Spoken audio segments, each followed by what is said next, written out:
இன்று பிரதோஷம். ஒவ்வொரு பிரதோஷத்தன்றும் சகல துன்பங்களிலிருந்தும் நிவாரணம் தரக்கூடிய அருளாளர்களினுடைய பாடல்களை பார்த்து அந்த பிரதோஷ வேளையில் அந்த பாடலை பாடி இறைவனை வழிபாடு செய்து அனைவரும் மனத்துயரத்திலிருந்தும் உடல் துயரத்திலிருந்தும் விடுதலை பெற வேண்டும் என்பதற்காக ஒவ்வொரு பிரதோஷ தினத்தன்றும் நாம் இவ்வாறு வழங்கி வருகிறோம். அந்த வகையில் இன்று வரக்கூடிய பிரதோஷ தினத்தில் நீங்கள் வழிபடுவதற்குரிய ஒரு அற்புதமான பதிகத்தை தேர்ந்தெடுத்திருக்கிறேன். இந்த பதிகம் திருநள்ளாறு என்ற தெய்வ திருத்தலத்தில் எழுந்தருளியுள்ள தர்ப்பராணீஸ்வரர் போகமார்த்த பூன்முலையால் உடனுரை தர்ப்பாரண்யேஸ்வரர் அந்த ஆலயத்தில் எழுந்தருளி இருக்கின்ற சிவபெருமானை நினைத்து ஞானசம்பந்த பெருமான் அருளிய பதிகம். இந்த திருநள்ளாறினுடைய சிறப்பு என்ன? இந்த திருநள்ளாறில்தான் சனீஸ்வர பகவான் சிவனை வழிபாடு செய்து பேறு பெற்றார். அந்த திருநள்ளாற்றில் ஈசான்ய மூலையில் காவல் தெய்வமாக இன்றும் சனீஸ்வர பகவான் இருக்கிறான். இந்த தலத்தில் எழுந்தருளி இருக்கின்ற போகமார்த்த பூன்முலையால் உடனுடை தர்ப்பாரண்யேஸ்வரரை வழிபாடு செய்து அந்த சனீஸ்வர பகவானையும் வழிபட்டால் சனி பகவானால் வரக்கூடிய அனைத்து துன்பங்களிலிருந்தும் நாம் நிவாரணம் பெற முடியும். தலைக்கு வருவது தலைப்பாகையோடு போய்விடும் என்பது மரபு. ஆக அத்தகைய சிறப்பு வாய்ந்த திருத்தலம் இந்த தெய்வ திருத்தலம். சனி பகவான் அர்த்தாஷ்டம சனியாக இருக்கும் பொழுது, அஷ்டம சனியாக இருக்கும் பொழுதும், கண்டச்சனியாக இருக்கும் பொழுதும், ஏழரை நாட்டு சனியாக இருக்கும் பொழுதும் நாம் இந்த தெய்வ திருத்தலத்திற்கு சென்றோ அல்லது இந்த பதிகங்களை பாடியோ வழிபாடு செய்தால், அதுவும் இந்த பிரதோஷ வேளையில் பாடி வழிபாடு செய்தால் நம்மளுடைய துயரங்கள் அனைத்துமே நீங்க பெறும். இப்பொழுது கும்பராசி, மீனராசி, மேசராசிக்கு ஏழரை நாட்டு சனி நடந்து கொண்டிருக்கிறது.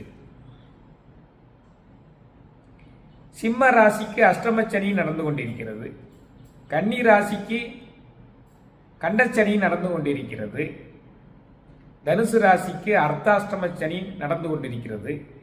இவர்களெல்லாம் இந்த பாடல்களை பாடி தர்ப்பாரண்யேஸ்வரரை அந்த போகமார்த்த பூன்முலையால் அம்மையும் மனதில் நினைத்து கொண்டிருந்தால் சகலவிதமான நன்மைகளும் கிடைக்கும். அதுவும் இந்த பிரதோஷ வேளையில் வழிபாடு செய்வது மிகவும் சிறப்பு. ஏனென்றால் இந்த தெய்வ திருத்தலத்தில் தான் நலன் சனீஸ்வரரை வழிபாடு செய்து தன்னுடைய தோஷம் நீங்க பெற்றான். தமயந்தியினுடைய சுயம்வரத்தில் அனைத்து தேவர்களும் கலந்து கொண்டார்கள். அவ்வளவு பேரழகி அவள். நலனும் கலந்து கொண்டான். ஆனால் தமயந்தி தேவர்களையெல்லாம் விடுத்து நலனுக்கே மாலை சூட்டினாள். அதனால் கோபமுற்ற தேவர்கள் அனைவரும் நல்ல சனீஸ்வர பகவானை ஏவி நலனை துன்புறுத்த செய்தார்கள். பலவிதமான துயரங்களுக்கு ஆளானான். ஆட்சியை இழந்தான். சமயக்காரர்களாக இருந்தான். மனைவியை பிரிந்தான். ஒரு பாம்பு தீண்ட பெற்று உடல் நலிவுற்றான். இறுதியில் திருநள்ளாருக்கு வந்து அந்த நல தீர்த்தத்தில் குளித்து எழுந்து சனி பகவானை வழிபாடு செய்து தன்னுடைய துயரங்கள் நீங்க பெற்றான். அத்தகைய சிறப்பு மிக்க இந்த திருநள்ளாறு தலத்தினுடைய பதிகத்தை உங்களுக்கு ஒவ்வொரு பிரதோஷத்திலும் வழங்கி வந்தால் நீங்களும் சகல துன்பங்களிலிருந்தும் விடுபடுவீர்கள் என்ற நம்பிக்கையில் இந்த பிரதோஷத்திற்கு இந்த பதிகத்தை கொடுக்கலாம் என்று நினைக்கிறேன்.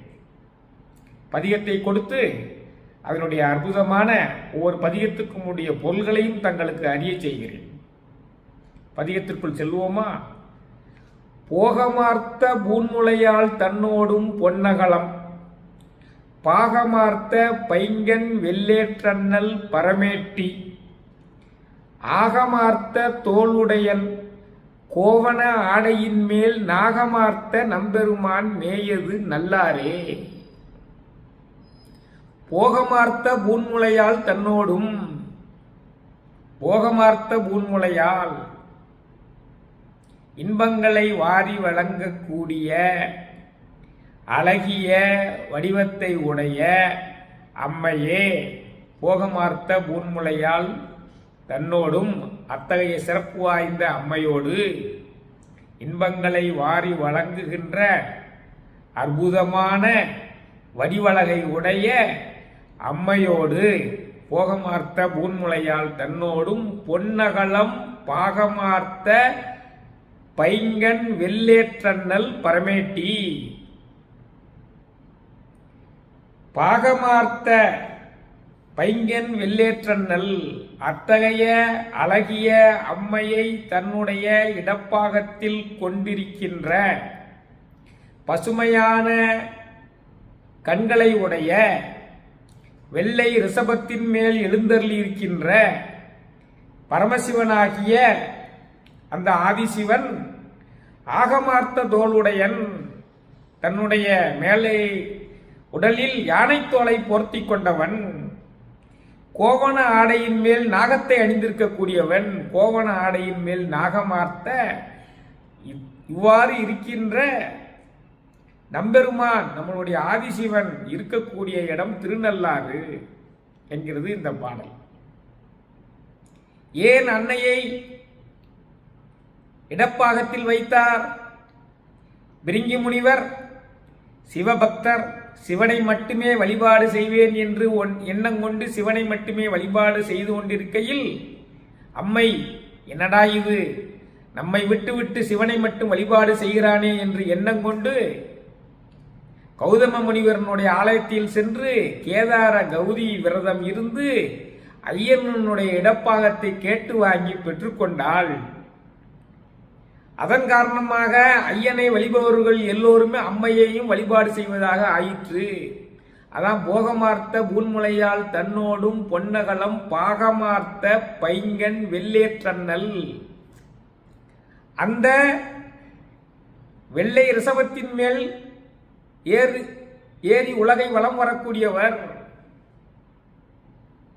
நந்தீஸ்வரன் திருவையாறில் ஜபேஸ்வரனாக பிறந்து தீராத தவமியற்றி சிவனிடம் வேண்டி நான் தான் முதல் குருவாக இருக்க வேண்டும், சிவ தத்துவங்களுக்கு எல்லாம் முதல் குருவாக இருக்க வேண்டும், நீ நகர்வலம் செல்லும் பொழுது நானே நந்தீஸ்வரனாக மாறி ரிஷப வாகனமாக மாறி என் மேல்தான் நீ உலகை வலம் வர வேண்டும் என்று வரம் வாங்கியதால் அந்த ஜபேஸ்வரன் நந்தீஸ்வரன் என்ற சிறப்பு பெயரை பெற்று அதிகார நந்தியாகவும் இருந்து கொண்டு ஐயன் வலம் வரும் பொழுது, ஆதிசிவன் வலம் வரும் பொழுது அவனே ரிஷப வாகனமாகவும் இருக்கின்றான் என்பதையும் நினைவு கூறுகிறார் திருஞான சம்பந்தர். அதான் பைங்கன் வெள்ளேற்றண்ணல் பரமேட்டி. ஆகமார்த்த தோளுடையன், யானை தோலை ஏன் போர்த்தி இருக்கிறார்?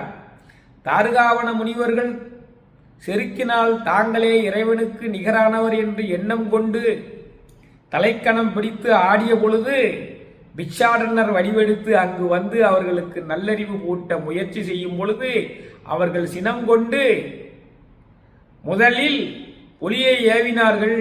புலியை கொன்று அதனுடைய தோலை இடுப்பில் கெட்டிக்கொண்டார்.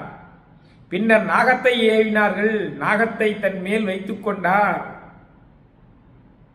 அதன் பின்மேல் மழு என்ற ஆயுதத்தை அனுப்பினார்கள். அதையும் தன் கையில் வைத்துக் கொண்டார். இறுதியாக முயலகன் என்ற அரக்கனை ஏவினார்கள். அவனையும் அவனுடைய அகங்காரத்தை அழித்து காலில் போட்டு மிதித்துக் கொண்டார். என்னடா செய்வது என்று மத யானையை அனுப்பினார்கள். அந்த யானையை கொன்று யானையின் வாயுக்குள் சென்று ஆனந்த தாண்டவம் ஆடி வழி பொறுக்காமல் யானை சாகவே அந்த யானையினுடைய தோலை தான் போர்த்தி கொண்டார். அதான் ஆகமார்த்த தோளுடையன் கோவண ஆடையின் மேல் நாகமார்த்தவன். அப்படிப்பட்ட இறைவன் எழுந்தல் இருக்கக்கூடிய இடம் இந்த திருநள்ளாறு. அப்ப இந்த திருநள்ளாற்றில் சென்று நாம் வழிபாடு செய்தமையானால் திருநள்ளாற்றில் தான் சனீஸ்வரன் சிவபெருமானை வணங்கி பேறு பெற்றிருக்கிறான். திருநள்ளாற்றில் தான் நலன் சனீஸ்வரனை வணங்கி தன்னுடைய துன்பங்கள் எல்லாம் நீங்க பெற்றிருக்கின்றான். நாமும் இந்த பாடலை பாடி சிவனை நினைத்துக் கொண்டால் சிவனுக்கே அருளிய சனிக்கே அருளிய அந்த ஆதிசிவன் நமக்கும் அருள்வான். சனி பகவானின் பிடியிலிருந்து நம்மளை காப்பார். இப்போ 7.5 சனி இருப்பவர்கள், அஷ்டம சனி நடப்பவர்கள், கண்டச்சனியால் அகப்பட்டிருப்பவர்கள், அர்த்தாஷ்ட சனியில் மாற்றிக்கொண்டிருப்பவர்கள், இவர்கள் அனைவருமே இந்த பிரதோஷ தினத்தில் இந்த பாடலை பாடி அந்த தப்பாரணீஸ்வரர் போகமார்த்த பூன்முலையால் இருவரையும் நினைத்து கொண்டு இந்த பாடலை பாடி இந்த பிரதோஷ வேளையில் வழிபாடு செய்தீர்களேயானால் அனைவருமே சகல துன்பங்களில் இருந்து விடுபடுவீர்கள் என்று உறுதியாக நம்புகிறேன். இந்த பாடலை இந்த பிரதோஷத்திற்கு பயன்படுத்திக் கொள்ளுங்கள். முதல் பாடல் இந்த பிரதோஷத்திற்கு அளித்திருக்கிறேன். அடுத்த பிரதோஷத்தில் அடுத்த பாடலை தருவேன். போகமார்த்த பூன்முலையால் தன்னோடும் பொன்னகலம் பாகமார்த்த பைங்கன் வெள்ளேற்றண்ணல் பரமேற்றி ஆகமார்த்த தோளுடையன் கோவண ஆடையின் மேல் நாகமார்த்த நம்பெருமான் மேயது நல்லாரே. இந்த பாடலை பாடி இந்த பிரதோஷத்தை சிறப்படையுங்கள், சிறப்பாக பயன்படுத்திக் கொள்ளுங்கள், சிறப்பாக வழிபாடு செய்யுங்கள் என்று வேண்டி இந்த உரையை நிறைவு செய்கிறேன். வான்முகில் வளாது பெய்க, மலிவளம் சுரக்க, மன்னன் கோன்முறை அரசு செய்க, குறைவிலாது உயிரல் வாழ்க, நான்மறை அறங்கள் ஓங்க, நற்றவம் வேள்வி மல்க, மேன்மைகொள் செய்வ நீதி விளங்குக உலகமெல்லாம், மேன்மைகொள் செய்வ நீதி விளங்குக உலகமெல்லாம், மேன்மைகொள் செய்வ நீதி விளங்குக உலகமெல்லாம். நன்றி, வணக்கம்.